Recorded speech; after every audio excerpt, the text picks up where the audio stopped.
Boa noite, meus amigos. Estamos aqui de volta. Como sempre, começamos invocando a Santíssima Virgem Maria, o Santo Padre Pio de Pietrelcina, para que roguem a Deus que nenhuma injustiça se cometa neste programa. Quero lembrar a vocês que de 23 a 28 de maio eu vou proferir aqui em Coronel Heights, Virgínia, o curso Metafísica e a Estrutura do Ser. As aulas serão realizadas na casa da professora Margarita Noyes, onde tem um auditório grande e onde também há vagas para hospedar até 21 alunos. Informações e inscrições com o misterioso senhor Eduí Ferro.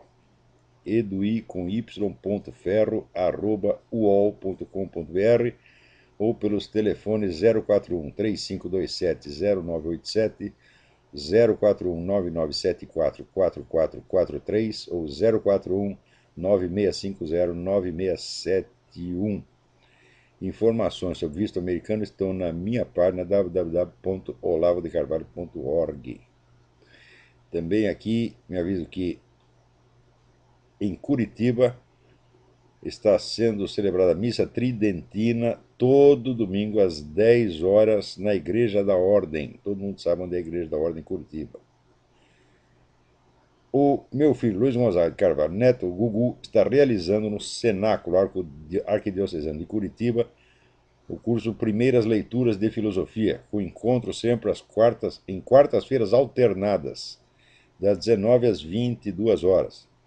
Neste primeiro módulo serão estudados os livros Apologia de Sócrates, Fédon, a República e trecho de As Leis. Você pode se inscrever através do site http://luizgonzagadecarvalho.com, Luiz com Z e sem www, ou pelo e-mail leituras@lgcn.com.br. O Cenáculo Arquidiocesano fica na rua Mateus Leme, número 1, anexo à Igreja da Ordem.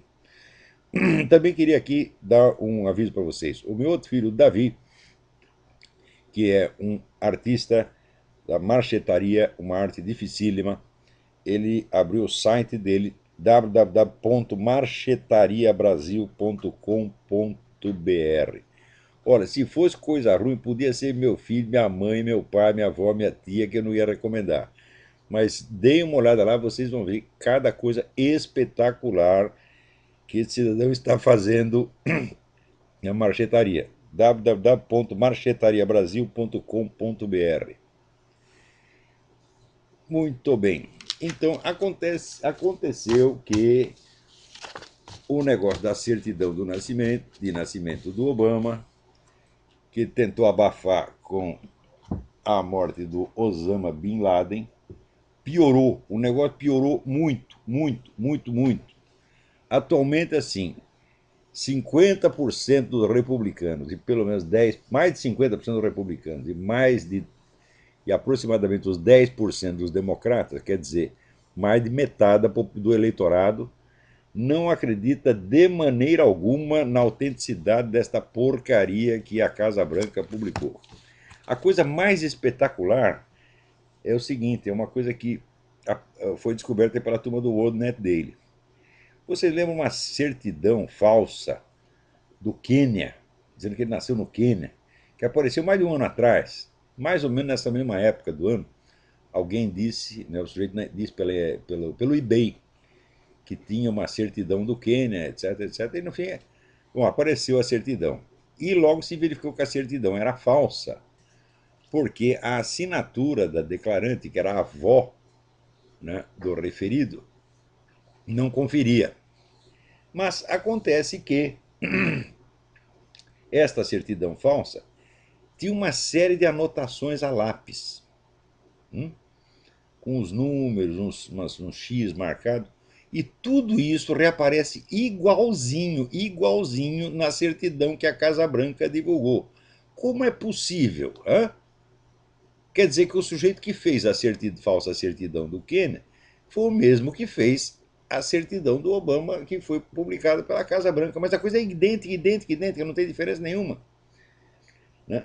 Agora, daí, o Ornet dele botou lá um investigador particular para investigar o caso, e o sujeito descobriu que o próprio Departamento de Saúde do Havaí fabricou três certidões de nascimento do Obama. Uma dizendo que nasceu no Quênia, outra dizendo que nasceu no hospital Capiolani e outra dizendo que nasceu num terceiro hospital. Então está aí explicado. Então tudo isso é absolutamente falso. Então este caso assim é a maior fraude que já se viu na história americana. E pior é o seguinte, que é uma fraude besta. Não é que nem aqueles esquemas complicadíssimos, né, que o Clinton inventava, que ninguém conseguia pegá-lo, que era um labirinto. Né?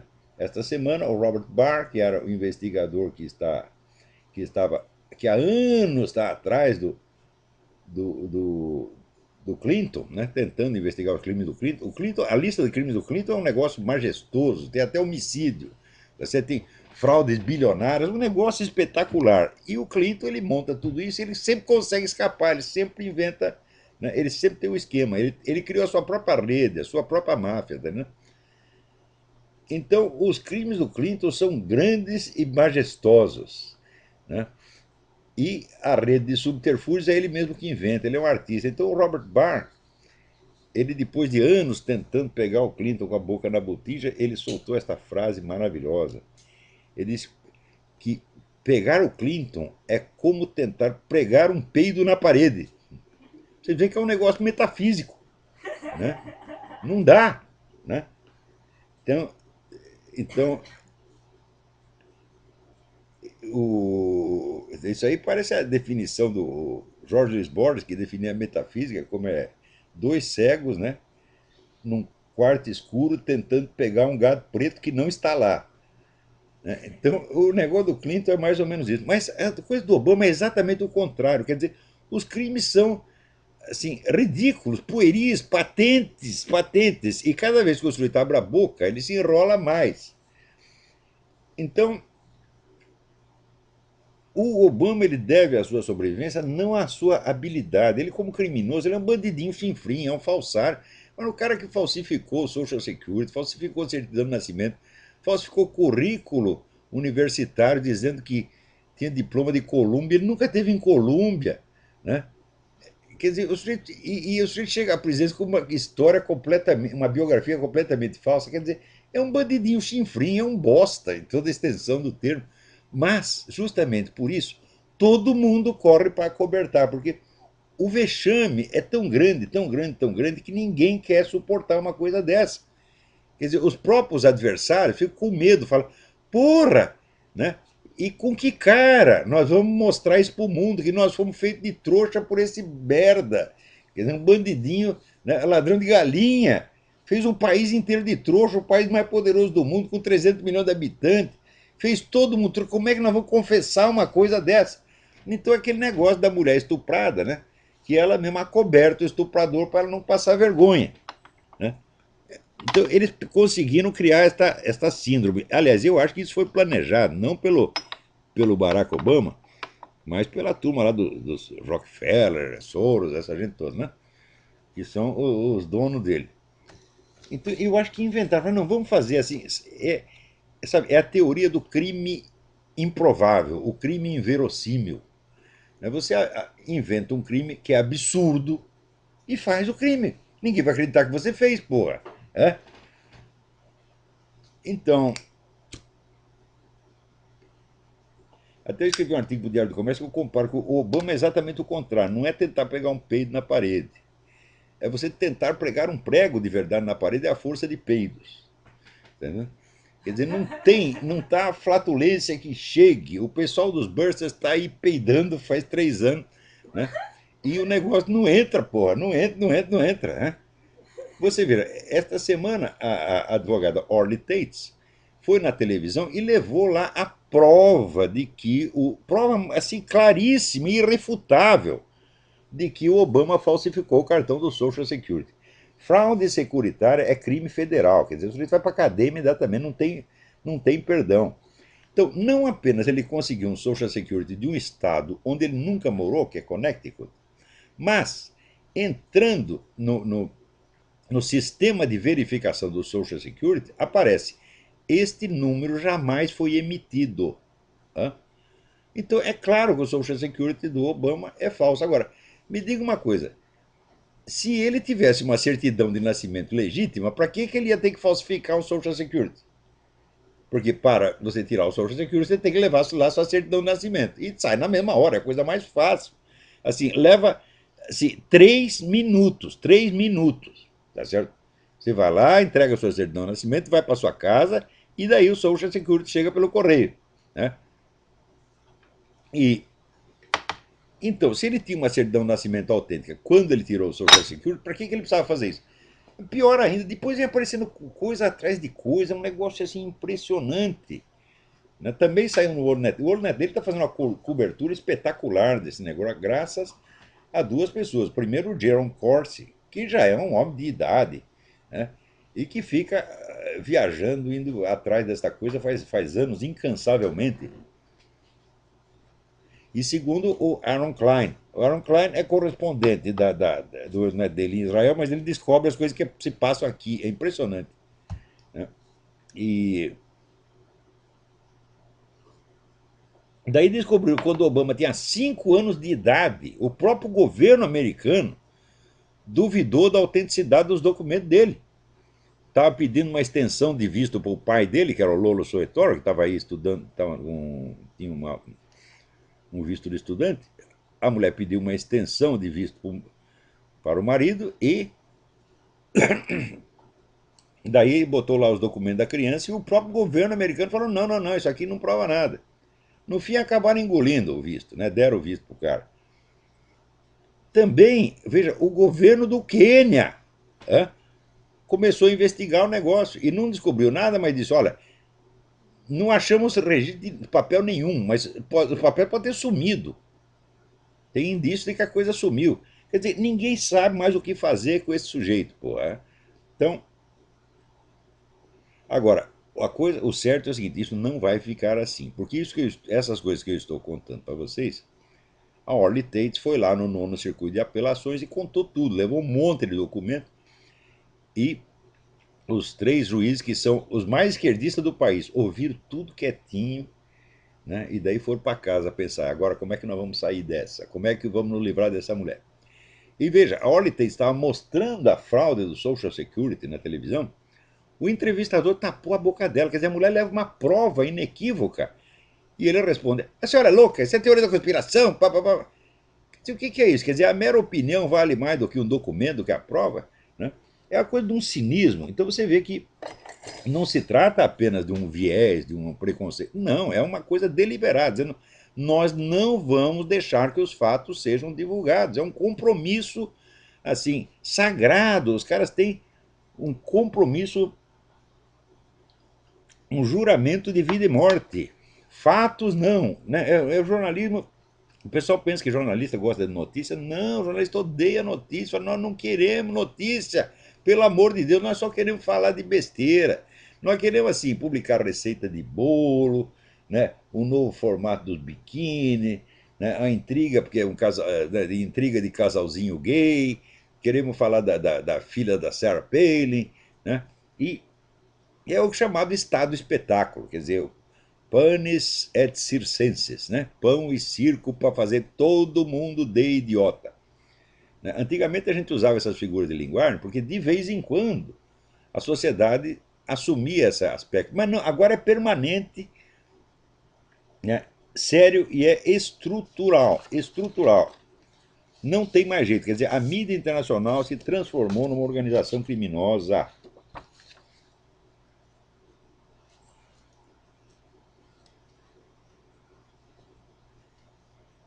Agora aqui, né? O pessoal do Ternuma me manda aqui um comunicado de que aquele negócio da área indígena lá de Raposa Serra do Sol,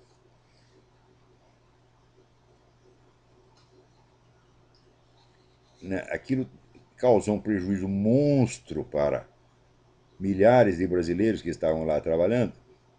Ninguém recebeu um puto de um tostão. E aqui o assunto está sendo muito discutido dentro da maçonaria brasileira. Né? E eu acho que isso é importante, porque a maçonaria sempre teve um papel importante na história brasileira. Né? E vocês não tenham dúvidas de que muitos dos conflitos da história nacional nascem dentro da maçonaria. É um maçom brigando com o outro. Porque a história de você pensar que né, o poder secreto, né, você tem uma organização secreta que controla tudo, fala, não, não, não, não, a maçonaria não controla nem ela mesma. Lá é que é o saco de gato, lá é que começa a confusão, você está entendendo? Começa a briga. Você vê, a própria proclamação da República, o que, que foi? Foi uma briga entre maçons, tinha uma ala monarquista e uma ala republicana. Né? E agora também, nesse negócio da Raposa Serra do Sol, tem maçom metido nisso e tem outros maçom descendo o cacete e denunciando. Né? Então, eu espero que isto seja mais divulgado para o bem do país. Né? Agora, esta semana também veio esse negócio, eu não preciso nem comentar, esse negócio do Supremo Tribunal Federal, né, aprovar o casamento gay. Você vê, esta é a técnica legislativa moderna adotada há 20 anos em todas as nações do mundo.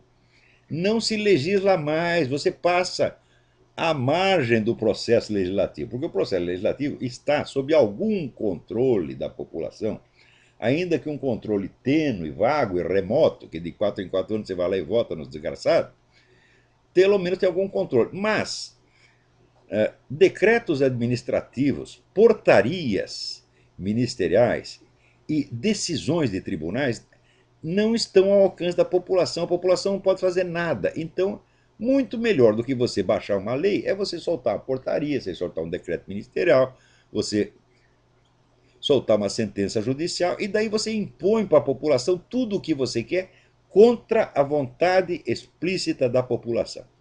Agora está aí de novo este seu, né, esse pessoal, vamos dizer, enquanto a questão do casamento gay está sendo discutida no Congresso, vem o Supremo Tribunal Federal pelas costas da população e aprova o negócio. Então, o que é isso? Esses juízes estão legislando agora? Ora, eu acho que tem que demitir os 9 e pôr os 9 na cadeia por causa disso. Por quê? Eles estão agindo contra a Constituição, contra a vontade expressa da população, que a maioria é 70% contra, 60%, 70% contra isso aí.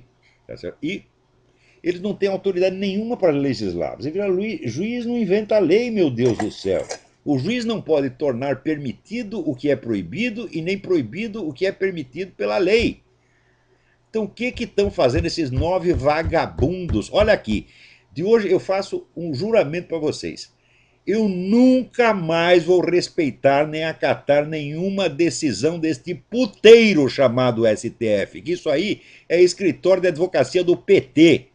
E não vem dizer que eu tenho que chamar os caras de excelência. Excelência o caralho, vocês só são excelentes na malandragem, na mentira, na sacanagem. Vocês não são nada, vocês são uns bosta. Então, para mim, perante a minha consciência moral, vocês não têm mais autoridade nenhuma para sentenciar sobre nada. E se vocês, né, ainda quiserem me mandar na cadeia, eu digo, ó, na cadeia eu estarei em melhor companhia do que perto de vocês. Como é que a gente pode discutir isso aí educadamente? Mas não é questão de educação, é questão de imediatamente. Quem pode destituir os juízes do Supremo Tribunal Federal? Só o Senado. O Senado já está tudo comprado. Então você vê que o desrespeito flagrante às leis se tornou também estrutural no Brasil. O PT criou o seu... Eu disse, com 20 anos de antecedência, eu disse isto. Este era o plano do PT. Se sobrepor ao sistema, se sobrepor à Constituição, às leis, às instituições todas e remanejar o país como bem entendesse, por meios sempre ilícitos, sempre ilegais, sempre conspiratórios, sempre agindo como bandidos na calada da noite, como esses 9 bandidos do STF. Então, eles têm feito isso e todo mundo recua para fingir que as instituições estão bem. Também é o mesmo problema aqui que tem com o Barack Obama, é o medo do vexame. Né? Você veja, o que aconteceu esta semana também, né, que o partido DEM, como eu sempre disse que ia acontecer, está se desfazendo. Ele está se desfazendo no ar realmente como um peido. Um peido que se dissolve no ar. Então, enquanto o poder do PT está cada vez mais sólido, cada vez mais bem escorado na proteção de tudo quanto é jornalista, intelectual, formador de opinião, etc, etc, a chamada direita brasileira está se desfazendo. Eu sempre disse que isso ia acontecer. Ao longo de 20 anos, eu adverti essa gente. Pessoal, eu usava os fóruns da liberdade para isso. Olha, não é, como diria o Lula, não é para me gambar. Não é para me gambar. Né? Mas, das 2.000 pessoas que assistiam o Fórum da Liberdade, 1.800 iam lá para ouvir um só conferencista, este que vos fala. Né? Que quando entrava os outros conferencistas, estava todo mundo dormindo. Quando eu entrava eu, a plateia inteira começava a aplaudir e gritar. Né? Porque era o único sujeito que dizia alguma coisa com substância. Os outros chegavam lá com aquele negócio de doutrinas liberais, a defesa da economia de mercado, probleminhas técnicos secundários. Tá? Nunca, nunca, nunca falavam de Foro de São Paulo, nunca falavam de Farc, nunca falavam da aliança PT-Farc, nunca falavam da aliança do PT com narco-guerrilha e com ligação com PCC e Comando Vermelho. Nunca falavam disto. E, sobretudo, só discutiam as coisas no plano teórico, plano das ideias. Nunca sentavam e diziam, não, vamos fazer uma estratégia para quebrar as pernas desses caras. No máximo, fazer uma concorrência eleitoral. Ora, se você está perante um partido revolucionário que está se apossando, não do governo, mas do Estado, né? Então reagir eleitoralmente não faz sentido, porque você está tentando lutar dentro do sistema contra alguém que vem de fora do sistema para esmagá-lo e quebrá-lo. Então é uma luta totalmente desigual, mas o pessoal não queria ver o tamanho da piroca, você está entendendo? Né? Eles olhavam para trás, viam que era piroca de rinoceronte, né? E diziam, não, isso aí não é nada, isso é a poltrona onde eu estou sentando. Né? Está tão confortável, né? Está molinho. Né? Então, era aquela reação de burguês viado, você está entendendo? Quer dizer, era viadagem burguesa. É aqueles caras, assim, por exemplo, quando me convidavam para esses encontros, né? Então, me botavam lá num hotel de 5 estrelas, né? Me davam para comer do bom e do melhor. E eu dizia, não façam isso, economizem dinheiro. Dinheiro não é para ser jogado fora. Vocês não podem, assim. Ah, por exemplo, quando você queria falar com um cara desses, da direita brasileira, ele dizia, ah, então você vem almoçar na minha casa daqui 6 meses. Digo, porra, o pessoal do PT está o tempo todo, o pessoal da esquerda está o tempo todo, né, viajando, trabalhando, se esforçando. E esses caras, assim, pensando no seu conforto em primeiro lugar, falar assim, não dá, porra. Né? Então, isso aí era que nem uma tropa da PM batendo em 5 travecos na rua, porra. Era um negócio absolutamente desigual. E os caras não queriam se fortalecer, eles não queriam ser homem de jeito nenhum. Esse horror de ser homem, horror, horror, horror. Eles tinham que dar, eles tinham que dar aquela cota de viadagem obrigatória para não ofender o adversário. Então, o senhor Bornhausen agora renunciou à presidência e foi embora para casa. Né? Olha, eu não sei se ele deveria, 20 anos atrás, ter ido embora para casa ou ter tomado jeito. Mas uma das duas coisas ele devia ter feito. Né? Então, você vê, por exemplo, eu dizia, nenhuma direita progredirá no Brasil se não estiver ligada intimamente às Forças Armadas. Por quê? Porque o PT e a esquerda sabem disso. O PT, a turma da esquerda, os comunistas, tomaram de assalto a Escola Superior de Guerra, estão fazendo a cabeça dos milicos há 20 anos. Então eu falava para a turma liberal, falava, não, vocês têm que entrar no diálogo com os militares, isso aí não é possível, né? Eu estava lá falando isso quando aparece o presidente do Instituto Liberal, professor Olgo Guilherme, já falecido, era um amigo meu. Mas eu estava lá tentando atrair, né, um encontro de liberais e militares. O homem sobe lá na tribuna do Fórum da Liberdade e diz: as Forças Armadas têm que ser extintas. Daí, vocês sabem que o que eu falei, pensei nessa hora. É aquela frase célebre: cagou. Foi o que eu pensei no momento. E de fato cagou. Então, o suicídio da direita brasileira começa ali. Agora, vocês por exemplo, você vê, eu sou um analista estratégico, eu que entendo dessas coisas, eu estudo isso há 40 anos, meu Deus do céu. Então, eu chego lá, faço análise estratégica, mostro o que está acontecendo e mostro mais ou menos o que dá para fazer. E os caras pegam, tapam o ouvido porque eles não querem ouvir isso, eles querem ouvir propaganda. É? Quer dizer, o intelectual para essa gente é apenas um propagandista para dizer o que eles pensam. Então chega lá aqueles ricaços, né? E contrata uns meninos aí para propagar as ideias deles. Fala, mas eu não posso propagar a sua ideia, meu filho, você não tem ideia nenhuma, você tem merda na cabeça. Eu tô aqui para te ensinar. Olha aqui, ô Bornhausen, eu não estou para fazer propaganda das suas ideias, propaganda do seu partido, né? Que no tempo que era PFL, veio um cara do PFL me oferecer dinheiro para escrever artigo a favor do seu partido. Eu mandei tomar no cu, evidentemente. Não nesses termos, né? Educadamente, né?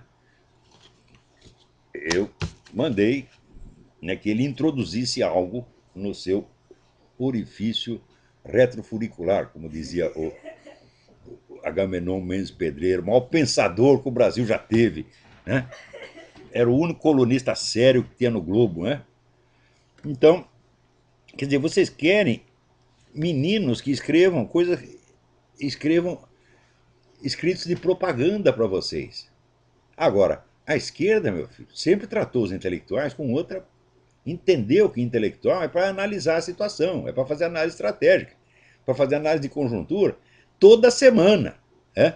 E eles têm lá centenas de intelectuais para isso. Agora, quando aparece um capacitado a fazer isso, um único que tinha entre os conservadores, liberais brasileiros, os caras, né, empinam o narizinho e vão lá, né, prestar atenção no Rodrigo Constantino. Meu Deus do céu! Fala, então tá fudido mesmo. Acabou. Eu disse que ia acabar, acabou. Olha, procura os meus artigos do Tempo do Jornal da Tarde. É? Tem um artigo que eu publiquei, sei lá, quase 10 anos, chamado Assunto Encerrado. Assunto Encerrado. Quando o PT subiu ao governo a primeira vez, eu falei, acabou. Porque eu estudei os documentos do PT, não é questão de opinião, eu não estou dizendo o que eu acho que o que eles vão fazer. Eu estou contando o que eles dizem que vão fazer, porra. Quando o sujeito diz que vai fazer, né? O sujeito entra na sua casa, fala assim, olha, eu vou comer a sua mulher. Né? Daí você, você né? Que rapaz engraçadinho, né? Que simpatia e tal. Né? Daí o sujeito começa a baixar as calças, porra. Né? E você ainda fazendo de conta que não vê. Daqui a pouco tá lá os dois na cama, tá certo? E você ainda, né, acreditando na sua visão rósea do universo e querendo dialogar com o sujeito. Daí você chega lá e fala, olha, eu não concordo muito com o que você está fazendo, né? E, porra, onde é que termina isso, porra? Né? Então, termina assim, na privada, no esgoto. Então, vocês se jogaram a si próprios na lata de lixo da história, né? Porque não quiseram me ouvir. Fica prestando atenção aí, sei lá, Arnaldo Jabor, meu Deus dos. Ai, meu Deus, no Brasil só acredita em beletrista, né? É o que eles querem, é o sujeito que fala bonito. Não é quem tem conhecimento da coisa, não. É que fala bonito, fala coisas agradáveis. O brasileiro é um povo, isso já dizia, é o velho diagnóstico do doutor Meira Pena, esse maior psicólogo social que o Brasil já teve. Ele diz assim, o brasileiro é um povo lúdico. Ele entende tudo na brincadeira. Então ele não acredita que ele morre, né? Ele não acredita que algo de ruim possa acontecer, e depois que acontecer, ele inventa uma historinha, tá certo? Né? Pode dizer.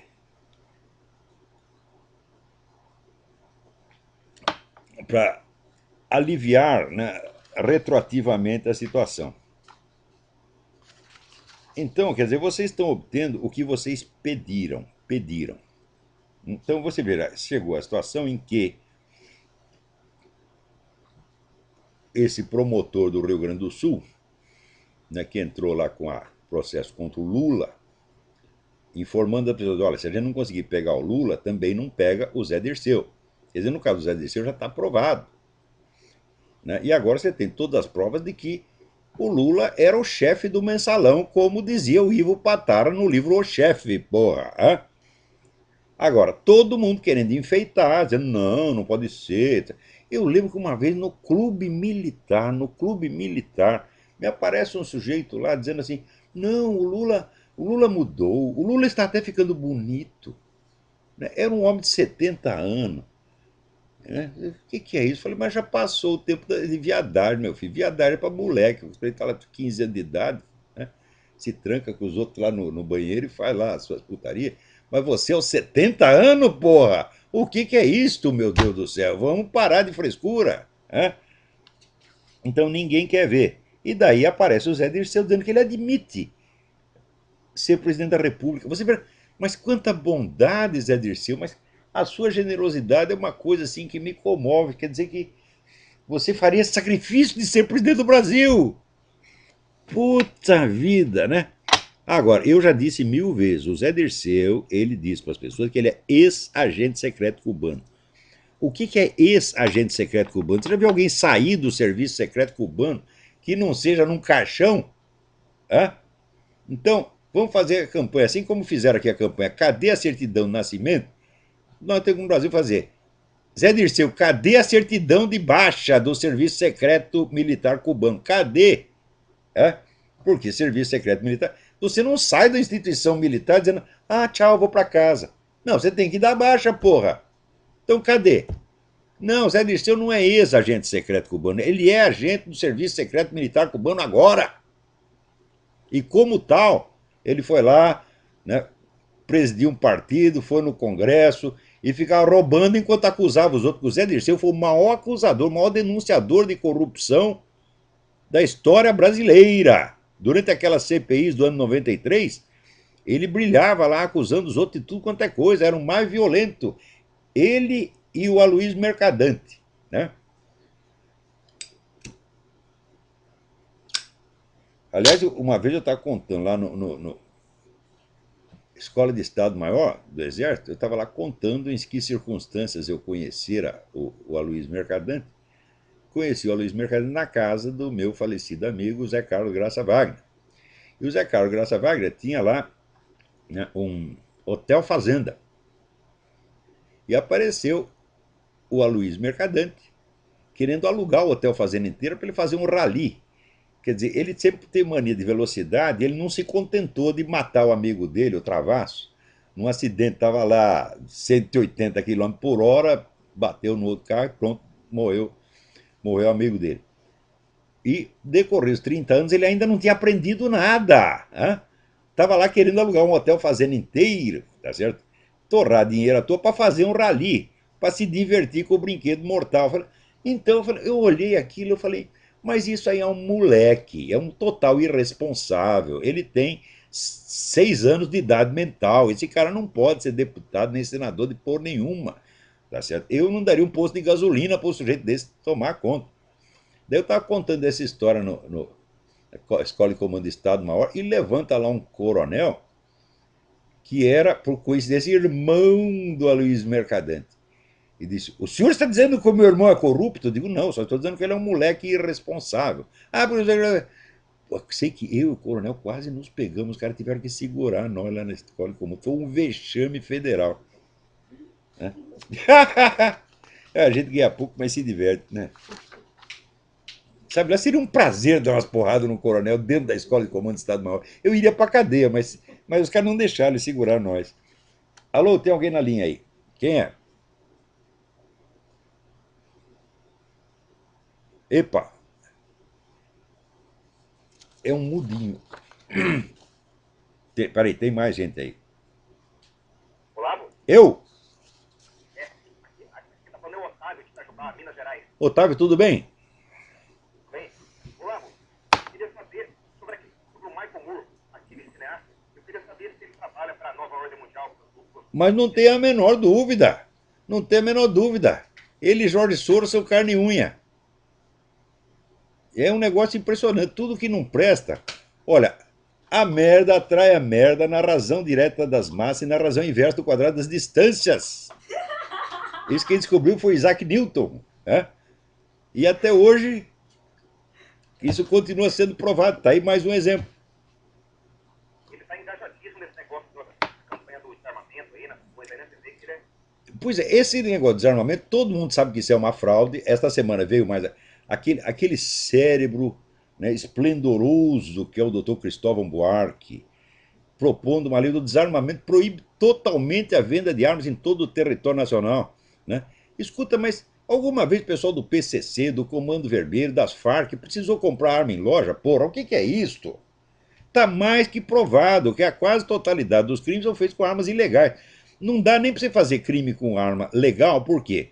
Eu lembro que no último ano que eu morava aí no Rio de Janeiro, né, naquele ano tinham sido concedidos exatamente 2 portes de armas durante o ano inteiro. 2 portes de armas. Agora, você imagina quantas armas o pessoal do Comando Vermelho comprou durante isso. Então, isso é uma fraude, isso é um cinismo. Na Inglaterra, a proibição da venda de armas resultou em quadruplicar o número de crimes violentos, meu Deus do céu. E aqui nos Estados Unidos já se provou 1000 vezes que as cidades onde tem mais gente armada é onde tem menos violência. Isso é a coisa mais óbvia do mundo, meu Deus do céu. Mas o que eles querem fazer foi o que o Hitler fez na Alemanha. Você desarma os outros e arma a si próprio. Porque a turma, vamos dizer, da elite dominante, do turma do PT, a turma da Correiola, a turma do mensalão, está armado até os dedos. Aquele que não tem arma própria, ele tem 7, 8, 10, 12, 20 guarda-costas armados, meu Deus do céu. Ora, se eu tivesse 20 guarda-costas armados, eu não preciso comprar uma arma para mim mesmo.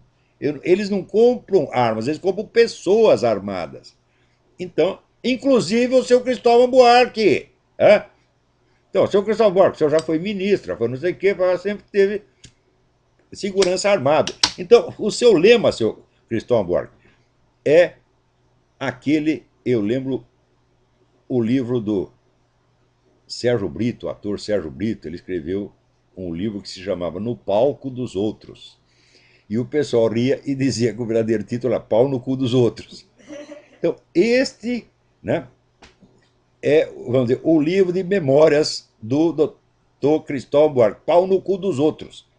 E você ainda respeitam esta figura. Né? O Cristóvão Buarque foi o único debatedor com o qual eu não. O pessoal diz que eu sou sádico, que eu vi batendo em criança. Nesses debates eu humilho os imbecis, coitados, né? Mas o Cristóvão Buarque ele é tão burro, mas tão burro, que eu fiquei com dó dele. Eu tratei ele bem durante o debate. Eu não disse, né, nada que pudesse humilhá-lo, feri-lo. Né? Os outros eu fiz mesmo, machuquei mesmo e era para machucar, para peidar em cima, cagar em cima, tá, né? Agora, vem esta anta, né? O Cristóvão Borges ainda dá palpite. O Cristóvão Borges vai para casa, vai tomar um chazinho, porra. É? É uma coisa terrível. Agora, aqui nos Estados Unidos, saiu uma pesquisa: 50% da população já tem certeza que os cristãos estão sendo perseguidos. Bom, eu acho que os outros 50% estão demorando muito para perceber o óbvio. Ó, essa semana mesmo saiu aqui entrevista do Jim Caviezel, que foi o ator, aliás, um ator espetacular do filme A Paixão de Cristo, de Mel Gibson. Fez A Paixão de Cristo, nunca mais conseguiu emprego, porra! O que é isso? Quer dizer, é discriminação ostensiva. Agora, enquanto isso, se você está aí pregando comunismo, né? Então, esta semana mesmo teve aí uma manifestação comunista, tá certo, do pessoal sindical, com todo o apoio do governo. Quer dizer, esse camarada ele está fazendo aqui o que o João Goulart fez no Brasil, quer dizer, você tem a pressão de baixo, que é a agitação, essa coisa, você tem a pressão de cima, quer dizer, a autoridade espremendo o país. Né? Você veja, a política exterior do Obama, com relação ao Oriente Médio, ele tem lá um grupo de assessores que só tem gente pró-terrorista. Né? Mas é a coisa mais escandalosa do mundo. O cara está aí ostensivamente ajudando a fraternidade muçulmana, que é a organização mais anti-americana do mundo. E o cara está lá derrubando governos que são aliados ou inofensivos e botando essa gente no lugar. É claro que isso é crime de alta traição, mas Obama pode tudo, né? Agora, nem tudo está perdido. Porque, pelo lado republicano, nessas convenções, essas prévias que tem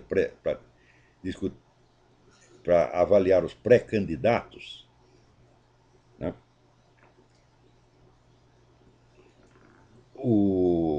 o sujeito que está saindo melhor é o tal do Kane, que é mais preto que a avó do Obama. E é um conservativo. Ele é até colunista do ONU dele. Ele é um conservativo de verdade. Né? Então, nem tudo está perdido. Às vezes querem um candidato preto, está aí um candidato preto bom. Agora tem que pegar esse vagabundo, e nem é preto, é semi-preto. Né? Nem isso ele é de verdade. Até isso é falsificado, pô.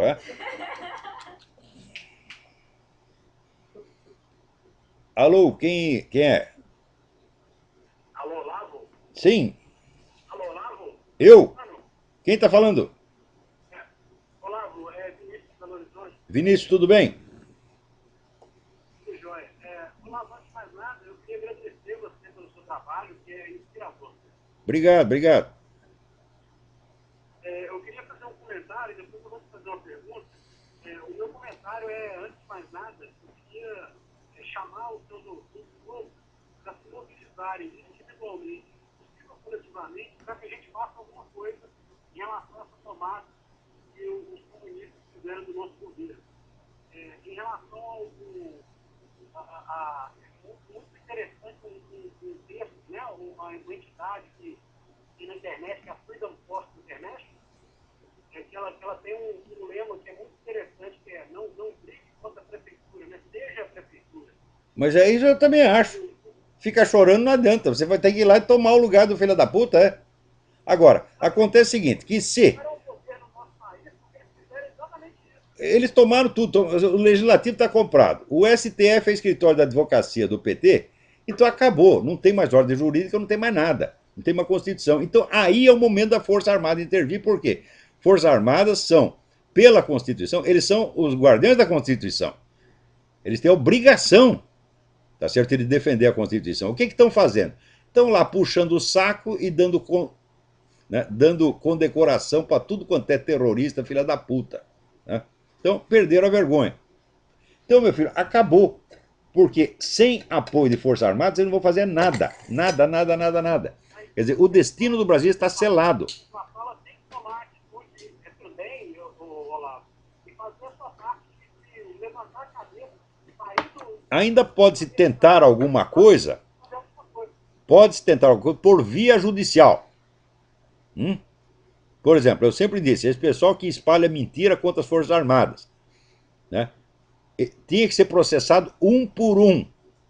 Né? Mas os comandantes das Forças Armadas, é tudo aquele bando de boiola, nunca quis fazer nada.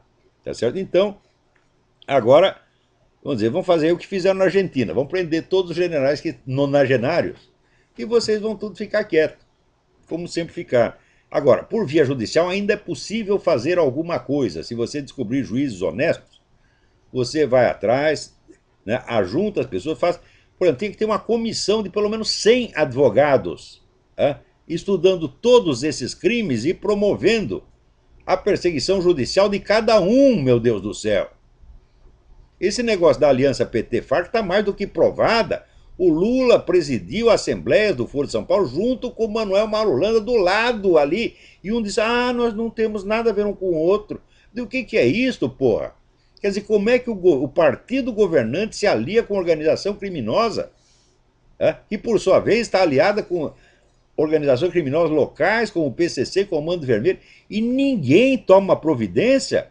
Pensa bem, o que é um crime de corrupção comparado com isto, que implica a morte de milhares de brasileiros, meu Deus do céu? É um governo mais corrupto. Não é governo corrupto, é governo assassino. E que ainda tem a cara de pau de falar do tempo da ditadura. Você veja o índice de criminalidade no tempo da ditadura, era nada, nada, nada, nada. A criminalidade no Brasil começou com essa porra dessa Constituição de 88, feita para favorecer bandido. Né? Feita por aquele louco daquele doutor Ulisses Guimarães que vivia a poder de psicotrópico, era um velho babão mesmo, tá entendendo? E que sempre foi servo puxa-saco da esquerda, fez a Constituição para isso, mas mesmo dentro dessa Constituição ainda há elementos para defender a ordem jurídica. Né? Então, mas as Forças Armadas parece que já abdicaram da sua missão constitucional. Então, olha, resta esse último recurso. Por via política eleitoral, esqueça, porque custa muito caro. Então, por exemplo, você para constituir um partido político no Brasil, você veja o pessoal desse partido federalista que está há 30 anos tentando montar um partido.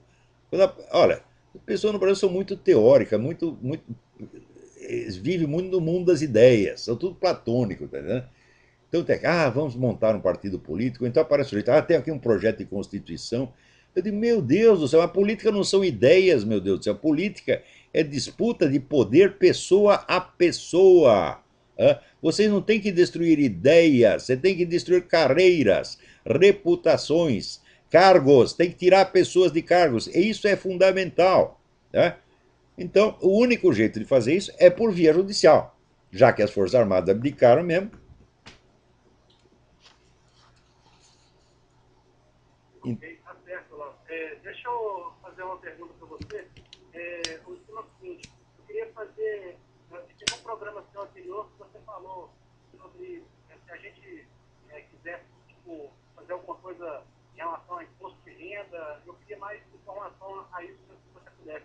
Em relação ao candidato americano, Ron Paul, se você pudesse falar um pouco sobre isso também, eu já agradeço. Olha, o Ron Paul, em negócio de política interna, ele é muito bom, mas ele não entende nada de política internacional, nada, ele é um caipira, coitado. É? Então, esta ideia de que não, os Estados Unidos têm que se retirar e cuidar de seus próprios problemas, mas isso é absoluta loucura. Você veja, o outro lado, o tal do projeto eurasiano, vocês pensam que o projeto eurasiano é uma coisa que tem na cabeça do professor Dugin? Não, o projeto eurasiano está montado. Olha, eu vou ler aqui para vocês, talvez não haja mais tempo para fazer mais nada, eu vou ler aqui para vocês um pedaço de artigos que foram publicados e que depois foram juntados no livro Vladimir Putin e a Eurásia, pelo escritor romeno-francês Jean Parvulesco, que é um íntimo amigo e colaborador do professor Dugin. O artigo foi escrito em 2004.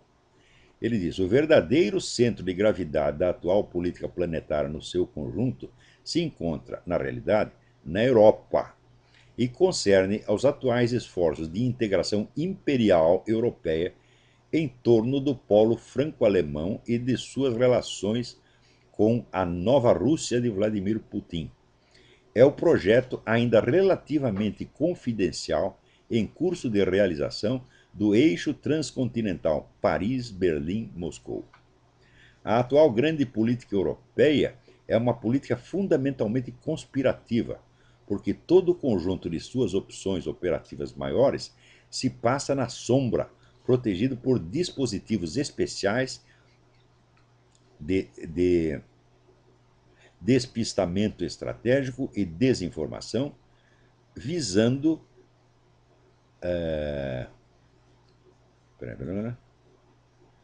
a desviar a atenção dos Estados Unidos da marcha dos acontecimentos e mantê-los longe da verdadeira realidade, do alcance decisivo do processo de integração imperial europeia em curso. Parênteses. Esse esforço de desinformação funcionou para caramba. Você pode procurar em todas as revistas, todos esses vagabundos desses analistas estratégicos americanos do Foreign Affairs, das universidades, você nunca vai ver o nome de Alexandre Dugin ou Jean Parvulesco. Nunca.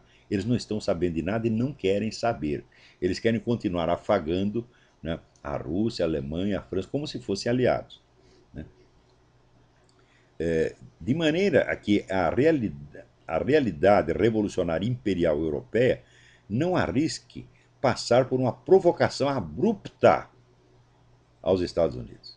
Então, nós vamos montando aqui uma aliança internacional transcontinental que é assim: França, Alemanha, Rússia, China, e países islâmicos, tudo para cercar e acabar com os Estados Unidos. Diz ele aqui que, tão logo esta aliança esteja pronta, os Estados Unidos serão imediatamente reduzidos à condição de potência de segunda ou terceira classe. Isso já está acontecendo. A coisa já está montada desde 2004, meu Deus do céu. Então você vê em que mundo nós estamos vivendo. O que é que esses caras nos prometem? Quando você lê lá as doutrinas, você veja, outro dia me aparece alguém dizendo: não, mas eu ouvi dizer que o Alexandre Dugin já não é mais influente, etc, etc. Faz parte desta mesma operação de desinformação, meu Deus do céu. O sujeito está lá, né, armando a piroca e dizendo, não tem piroca nenhuma aqui, eu sou até broxa, né?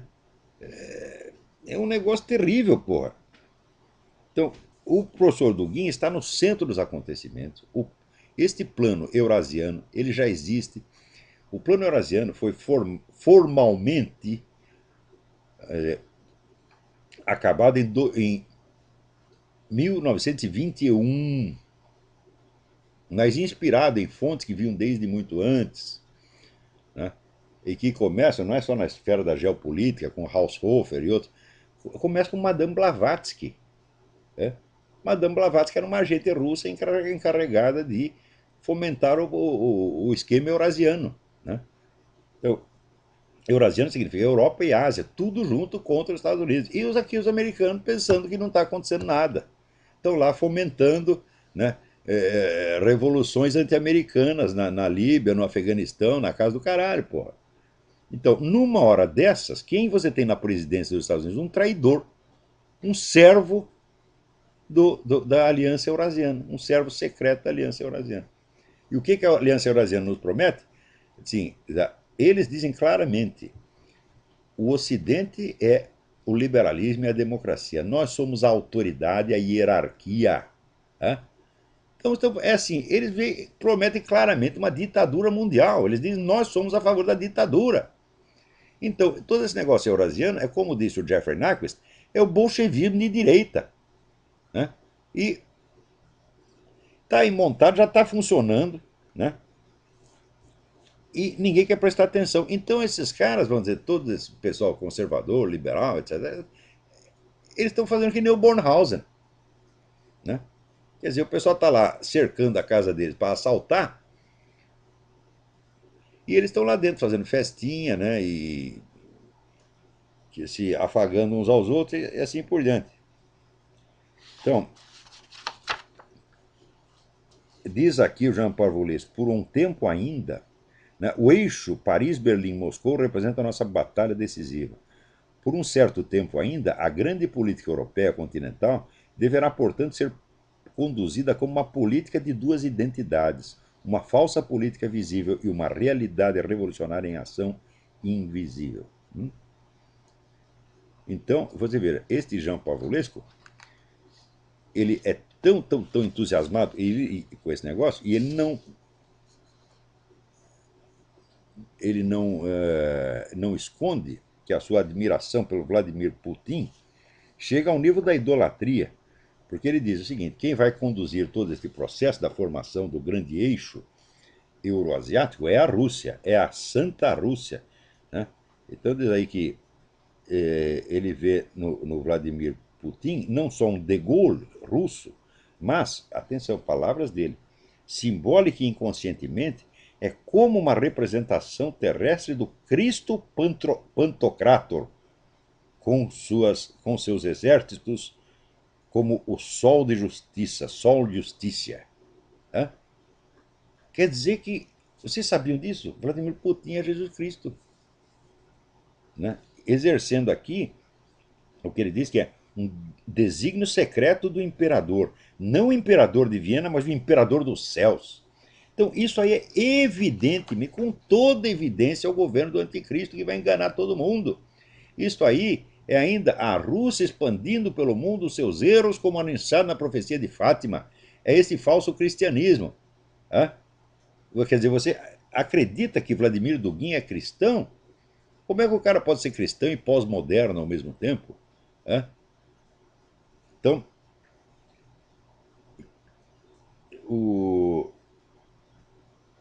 você vê, tudo isso aí já está montado e já está funcionando no mundo. Nós estamos sendo cercados pelo maior projeto ditatorial da história. E pior, eles confessam que esse projeto tem no sentido apocalíptico. Eles dizem, é o império do fim. Né? Portanto, eles sabem que é o último império que vai haver, na entendimento deles, antes do fim do mundo. E se é o último império, que império pode ser, meu Deus do céu? O império do anticristo, porque todos eles confessam que são gnósticos. Todos eles. Né? Então, é um império gnóstico mundial. E pior, dizem que isso é alternativa à nova ordem global maçônica. Eu digo, mas a maçonaria perto disso é pinto, meu Deus do céu. É?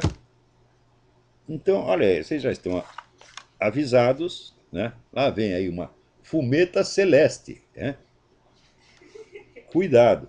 Então, por enquanto é só. Até a semana que vem. Muito obrigado.